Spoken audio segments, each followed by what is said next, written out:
Les mots, c'est du blabla. Parfois, ça veut tellement rien dire.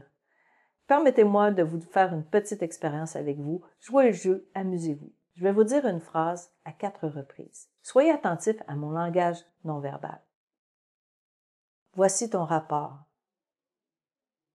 Voici ton rapport. Voici ton rapport.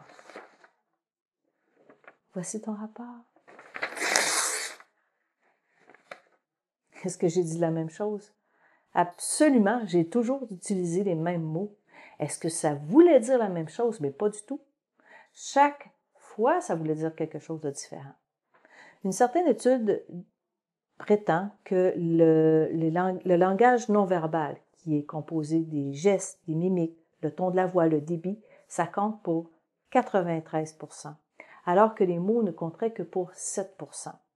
Cette étude est un peu contestée actuellement, mais je pense qu'elle démontre fondamentalement que le non-verbal est absolument important. C'est tellement important que les bons négociateurs ont développé cette capacité de lire le non-verbal. Ils vont s'intéresser aux émotions, aux gestes, tenter de comprendre l'intention des personnes, les besoins psychologiques. Est-ce que les personnes sont satisfaites ou pas? Lorsqu'on fait des offres et des contre-offres, c'est assez important. C'est tellement important ce non-verbal que certains négociateurs ont développé le poker face, c'est-à-dire qu'ils ne désirent absolument pas qu'on puisse lire leur non-verbal. Comment vous pouvez devenir des meilleurs observateurs, des meilleurs négociateurs? Je vous donne 3 stratégies. La première des stratégies que j'adore personnellement faire, je la fais encore, c'est dans les lieux publics. Les restaurants, les centres d'achat, métro, autobus, vous regardez des gens au loin. Vous ne les entendez pas, mais vous pouvez voir. Alors, essayez de voir qu'est-ce qu'ils sont en train de se dire, qu'est-ce qu'ils vivent, est-ce qu'ils sont en rapprochement ou on semble être en colère ou peu importe. Alors, ça, c'est très intéressant parce que vous vous coupez de l'ouïe. L'autre stratégie, c'est l'inverse. Si vous vous coupez de la vue, vous n'aurez pas le choix d'être attentif au ton, tonalité, le débit. Est-ce qu'il y a des émotions qui passent? Vous allez entendre les émotions, pas juste les voir. On fait ça constamment quand on écoute la radio, par exemple.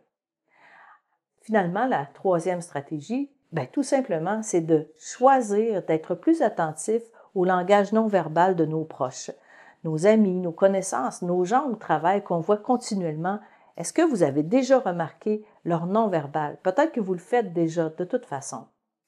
Finalement, je dirais, c'est pas un truc, mais si le langage, les mots vous semblent pas coïncider avec les paroles et tout ça, et les gestes, c'est confus pour vous, osez poser des questions. Oser des messages contradictoires, incohérents, c'est pas aidant quand vient le temps de négocier, parce que la négociation, c'est de bien se comprendre, c'est de bien communiquer. Pour plus de contenu inspirant, je vous invite à aller voir sur ma page LinkedIn, ma page Facebook ou mon site internet célinevallière.com. Merci pour votre écoute. Merci de partager ce message et ces stratégies à vos connaissances et vos amis. À bientôt.